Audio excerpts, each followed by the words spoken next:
Well, big breaking news coming in at the top of the bulletin, where FIFA has lifted the suspension on the All India Football Federation. As per this, the FIFA Under-17 Women's World Cup, scheduled to take place in October, will be held in India as planned. That's the big piece of news coming in. I'm joined by my colleague Shivani Gupta on the phone line. Shivani, this statement coming in from FIFA as well, saying that FIFA and the AFC will continue to monitor the situation and will support the AIFF in organizing its elections in a timely manner. So that onus on the AIFF to ensure that these elections take place properly, so that this is not repeated once again, because it was a huge blow to India's image globally when that suspension order was given by FIFA.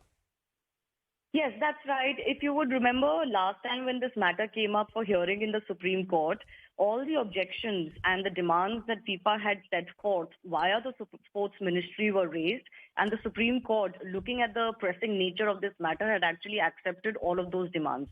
Those included that the Committee of Administrators' term has to end, and that committee was dissolved by the Supreme Court. It extended the date for the AIFF election for 1 week. From what we had also learned, FIFA wanted that the elections should be postponed till at least August 28, so that the voters list, etc., can be sorted out. They had objected that independent members cannot be part of the electoral college, and therefore that was also agreed upon, that voting list will only include representatives, one each from 36 associations. Supreme Court has also obviously authorized returning officers who will be authorized by the court to hold the elections. They will monitor the elections. The third big demand of of FIFA was that the AIFF day-to-day affairs have to be managed by an acting Secretary General till a new body is selected, and that also was cleared by the Supreme Court. So their primary demands were met. Now all eyes will be, of course, on those elections, and it will be incumbent on AIFF and others to ensure that those elections go on smoothly. Given this experience, given that the Under-17 World Cup is just around the corner, and we wouldn't want the ignominy of facing the ire of FIFA once again, I don't sense that there will be any problems. We should have the elections go on smoothly, especially with the court observers also monitoring the situation.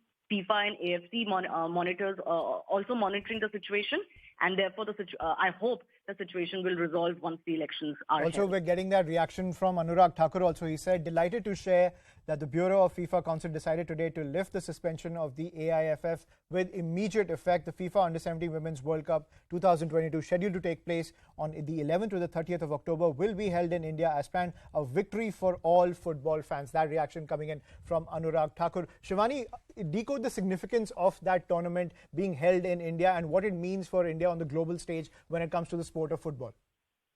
Well, this is an Under-17 Women's World Cup. India has not hosted many such big events when it comes to the sport of football. It is a matter of great pride.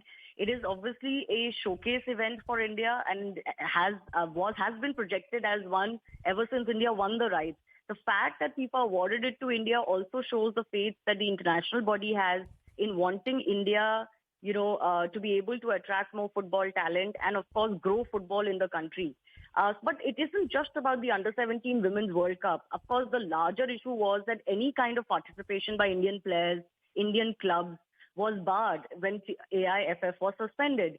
So while the immediate relief is that the FIFA World Cup can go on in India, there is obviously ultimately a larger relief for all players concerned, for all officials, for all clubs, for all teams. You would remember, Ayushman, there was one team that had gone overseas for one of the club competitions and was stranded because even as they landed in the foreign country, the FIFA ban was announced. Obviously, the Sports Ministry had to intervene in that case and request that they be allowed to play because they had already landed. So overall, this just clears the way. This ban shouldn't have happened in the first place. We knew that FIFA has certain objections to what the COA was recommending, and it was great that the Supreme Court finally, cleared the way for the ban to be reversed. Right. Thank you, Shivani, for joining us on the broadcast and decoding the significance of this suspension being lifted by FIFA and the Women's Under-17 World Cup.